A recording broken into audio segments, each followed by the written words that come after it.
Mayor Alice Go o Go Huaping, mas marami pa kayong post sa Facebook kaysa pag-attend sa Senate hearing. Attendance before the Senate hearings is adherence to the rule of law.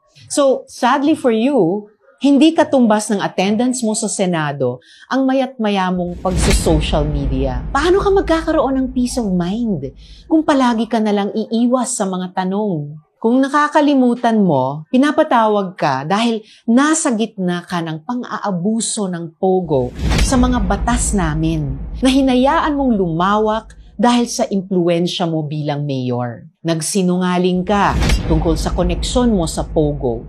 Nagsinungaling ka tungkol sa pagkatao mo. At kada login mo sa Facebook, may bago ka na namang iniimbento. Huwag kayong mag-alala, hindi kami fixated sa'yo. Allergic lang kami sa mga sinungaling.